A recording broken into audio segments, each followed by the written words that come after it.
Welcome to Orange County Power Players, where we spotlight the personal, professional, and financial success stories of OC's top leaders. Here's your host, Danny Flores. Welcome back to OC Power Players, where I interview some of the most successful people in Orange County. I'm Danny Flores, your host, and today's honored guest is Phil Jamison, zooming in from Austin, Texas. Phil works for BeatBox Beverages. He's the executive VP. Three of the founders started the company in 2014 when they pitched it to Shark Tank. Mark Cuban invested $1 million in the company at the time. Phil joined the company in 2017, and since he's been able to help revenue grow from 17 million to 255 million in the last 3.5 years. Welcome, Phil. Thank you for having me. Excited to be here. Yes, it's exciting, and it's an exciting story. Tell us a little bit about how it all started and how the Shark Tank was able to basically change the trajectory of the company. Absolutely. Well, it's a fun story in the sense that in 2014, Justin Fenchel, Brad Schultz, and Amy Stedman got together in college and were playing around with some items, and they came up with a party punch, which is the first category of party punch, first product that's ever existed. And they created this wine-based cocktail in fun flavors, and they were fortunate enough to get on Shark Tank, and they pitched it in October of 2014. And Mark Cuban at the time ended up giving them $1 million. At the time was the highest ever investment on Shark Tank. But it wasn't all fun. It was great at the beginning, and they launched it with this giant 5-liter and bag in the box, and they quickly got distribution thanks to Mark Cuban and the TV, ABC. But then in 2017, they almost went out of business.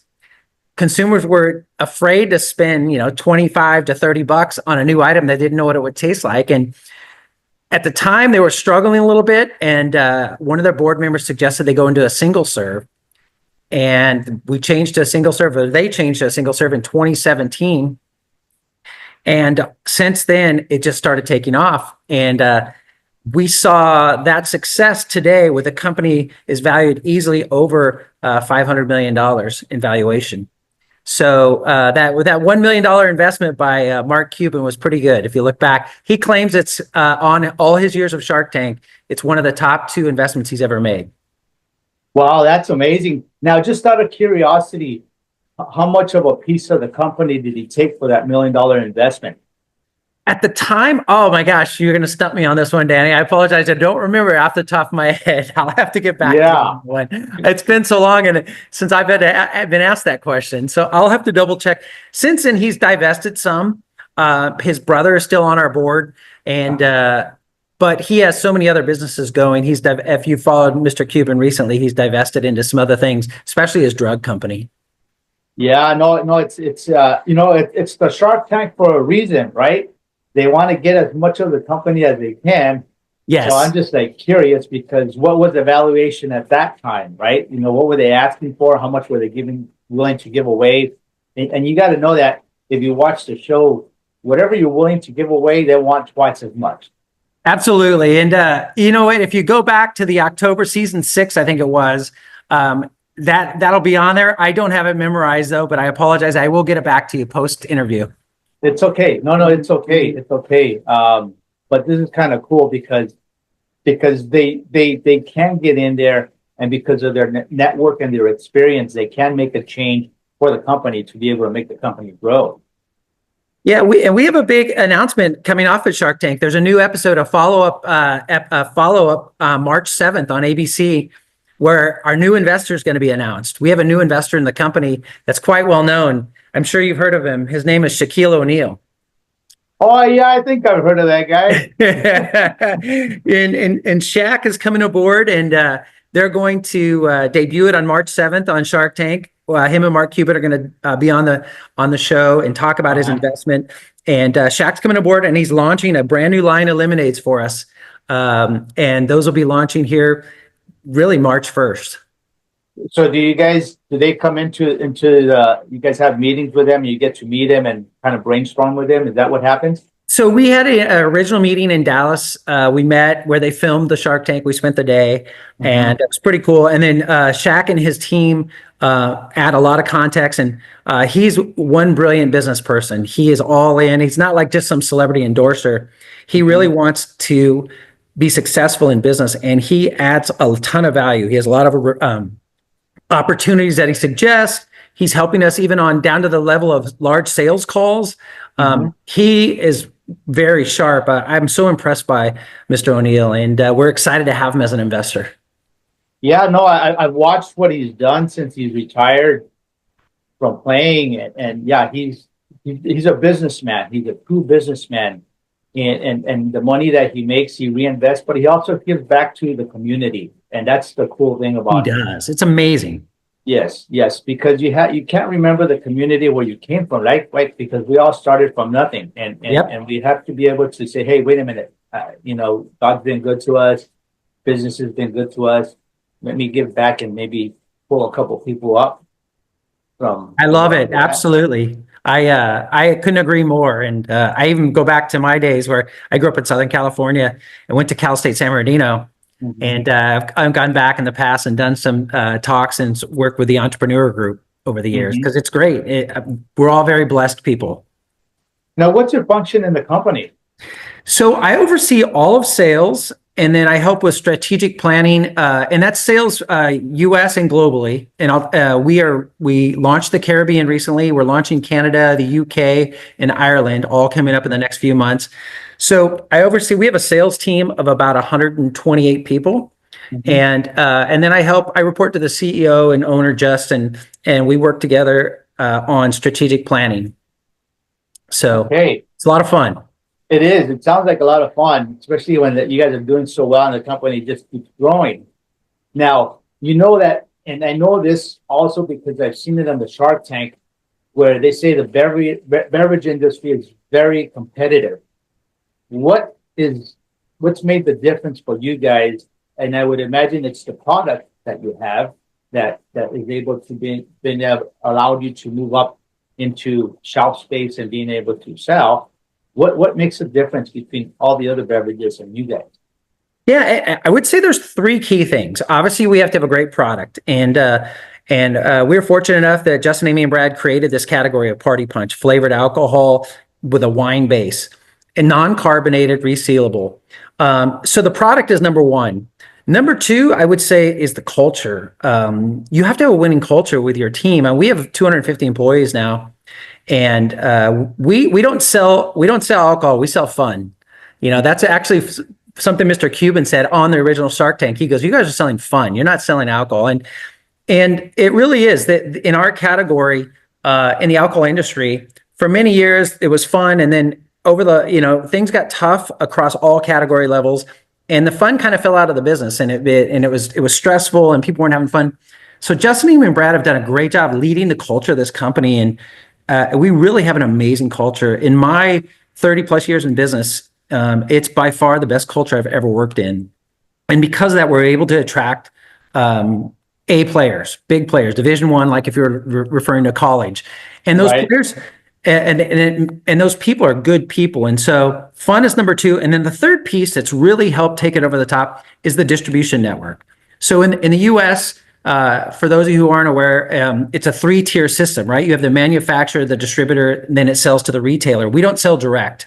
So we have changed over to the beer distribution network versus a wine and spirits network over the last 3 years.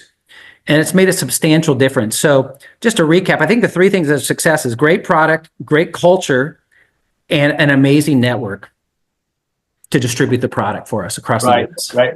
And I guess once you got it dialed in on each one individually, then sky's the limit. Absolutely. And it's huge. We call the category we're in, we really call it the fourth category. For years, the alcohol category was measured on spirits, wine, and beer. So this ready-to-drink cocktail category really encompasses a new category of drinks. But last year, for example, in 2024, it did $2.7 billion in sales. So it's a huge growing category. And we're fortunate enough, We're the number one single serve item in convenience. So your 7-Elevens, your Circle K's, your Wawa's, your Quick Trips, your Casey's across the country. We're very fortunate in the single serve. Presently, 99% of our product is sold through a single serve 500 milliliter Tetra. Wow. Now, what comes easy to you that others might find difficult? What makes you successful? Well, I think what comes easy to us is we're definitely a company of common sense and win-win. A lot of times, and I've been on both sides. I used to run multiple distributors years ago. So I was in the tier that bought from the supplier, right? And I'm a supplier today, selling to the distributors and understanding what is important to the distributor, because they're the key, right? They're the cog in the wheel that's so important, because without them, we don't get to the retailers on a daily basis. So having an understanding of the distribution network, I think, is an advantage for us and for our company.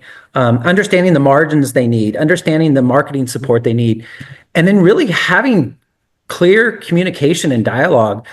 There are so many beverage companies in the world, right? And these distributors, where when I started, right, they might have 10 products from suppliers. They may have 1,000 products now. And what really stands out is you have to work hard to gain share of mind. And that share of mind comes from understanding commonality. It's not pressing down your views on them and telling them you have to do this or pointing the finger, right? But it's finding common goals. And I think those common goals have really led to our success, understanding their needs. We don't always agree, but I think we've developed this great mutual respect. We've given them a healthy margin to help grow their business, because we know they're manning a lot of people and employees, right? They have labor costs, fuel costs. There's a ton of cost in the system. And so understanding that helps us work towards mutual goals. And I think that's an advantage we have over a lot of beverage companies, because a lot of people come from outside the beverage industry and create these beverages. And then they have this anticipation that, oh, I'll just get the distributor to take it and the distributor's going to do everything. I'm going to wipe my hands. But that's not the case. And I think that's a success, why we have that success. Now, how about when you guys were starting out, being able to ramp up in production, right? Are you guys producing? And then when you guys went down to the single serving, what kind of challenges did that give the company in being able to make that shift and being able to produce the amount that everybody needed to get to be able to distribute it? Yeah, so it is definitely challenging in packaging and in volume. If you think about it, we're in a Tetra, right? We're not in a can or glass, which is normal for the business industry. So we really were kind of the forefront of alcohol in Tetra, right? You know, because Tetra is in protein drinks and it's in coconut water, but not a lot of others. And we've had now a lot of people come and knock us off and copy us in Tetra. So that was a challenge, finding a Tetra manufacturer that could produce singles. And then also ramping up. And we were very fortunate, but we actually produce, most of the raw materials come from the US, and then we ship it down to Aguascalientes, Mexico. And it's produced at a manufacturer that we've, worked with for many years. And they're an amazing manufacturer, and they produce it. They put all the raw materials together, and then they ship it back across, and we get it, pick it up in Texas, and then spread it out across the US. Clear communication with them. Working with them on investing in Tetra lines to grow and expand. But it has been a challenge because we grew so fast, especially over the last 4 years, finding capacity. Recently, we increased we added a distribution site in Canada with an agreement with a company called Flow Water that does Tetra. And then we do have a small manufacturing facility that we don't own it, but we utilize in California, but it's just a small percentage of that. But it's definitely a challenging ramping up that scale. It takes a lot of planning, and we've been very fortunate of our partners down in Mexico that they've helped invest in lines to increase productivity. Right. That's what I was going to say. It's not just ramping up, but the money that it takes to ramp up so fast. Absolutely. Yep. And we have to invest. And so we've made strategic investments into our production facilities. And I'm sure Mr. Cuban was able to facilitate a lot of that. He's definitely always been a good help at that and initially in the early days. Mm-hmm. Mm-hmm. No, that is awesome. Now, what has been one of your biggest challenges you had to overcome in your career? You know, in my career, it's been interesting, but I think it's really it's understanding people. We talk about a lot of times people, you can have a great IQ, but not a great EQ. Mhm. And I find that the success comes from understanding people and listening and really understanding where they're coming from and what their ultimate goals are. I think what I've learned over my time in business is that, going into a negotiation or a business project and having mutual goals together, but discussing clear and concisely upfront leads to success. And it's so funny because sometimes people get afraid and they first meet somebody, or you're working as a group or you're working as a team, and people hold back on their concerns. But I think the key to success is really having that clear communication and understanding where people are coming from up front. Mhm. And then I think it leads to mutual success because, the old, I would say adage was like it was a win-lose, right? You had to go into a negotiation or a sale and you had to win, and then you want to take advantage of the best thing.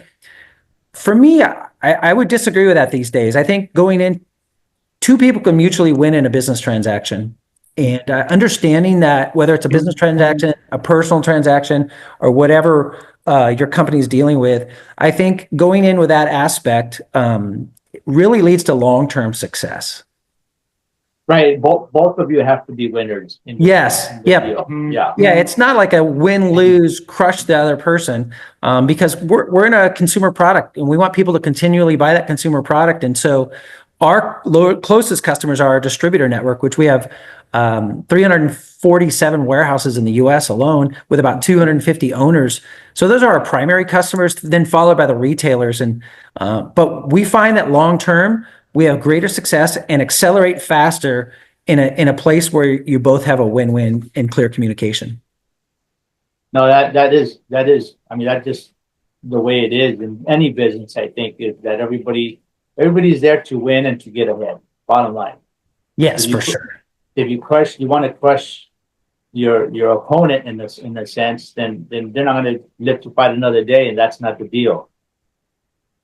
Now, looks like you're doing like really well. You got into a really exciting company, and you guys have really scaled. So congratulations on that. Now, many business executives and business owners also look for other ways to invest their money passively, aside from the regular business, to try to either set themselves up for retirement or add an additional income stream for their families. What are your thoughts on that? Well, I think my thought is initially, like when we're going into this, I think the long-term play here is the investment in this company with returns. We have a majority of the company has shares and ownership. And so it's an opportunity for us to increase the valuation of this company, whether one day we go public, whether we bring on a minority investor. There's a lot of opportunity there, but my sole focus is building the valuation and success of today. And I think while I look long term, I really think keep my head down, because the best thing I can do is be full focused on doing everything possible to increase sales, to improve productivity, improve margins, and hire great people. I think if you keep focused on that, I think the other piece will come. And creating an amazing culture. I think one of the dynamic pieces that I've seen with us is that if you look at our employee base, we have 21-year-olds, we have 65-year-olds. We brought this great melting pot of people together of various experience. Wow. But they're all here for the long-term growth of this company, and they believe in building the valuation of the company. And like I worked for Anheuser-Busch years ago, and one of the things I used to always tell my team at the time is they would go out for the day, spend the day, and then when they would come back, I'd say, "How did you drive the stock price today?" And it was kind of just to get them thinking about every little piece, right? It's a compound effect of many people and many actions that lead to the valuation and the improvement of the company. Right. Kind of how I approach it every day. No, that's a good way of looking at it, because it's not about you anymore when you ask that question. It's about us as a team, Yes, right? absolutely. It's just like like basketball, football, or anything else. It's not what am I going to do? It's like we all win, so we all contribute to that. And in this case, it happens to be potentially, like you said, valuation. You're always preparing yourself for an IPO. You just never know what's in the future. Absolutely. That's awesome. Now, as we wrap up the interview, what exciting plans do you have for 2025? I'm super excited. The Shaquille O'Neal lemonade launch is going to be amazing. So basically our product line right now is Party Punch flavors, and then we have a tea line. This is our first foray into lemonade, and we're going to have Shaquille O'Neal to back it. We're not only is he an investor, we're also investing back in him and his alter ego DJ Diesel. He's a DJ by trade and plays concerts all over the U.S. Oh, and nice. This lemonade line is going to be fun. And really what it's going to do for us is build brand awareness. So our household penetration is low. We're going to do 255 million with only 5% household penetration. So we think Shaq is going to expand our household penetration and brand awareness. So super excited about that. We're expanding into a 4-pack this year.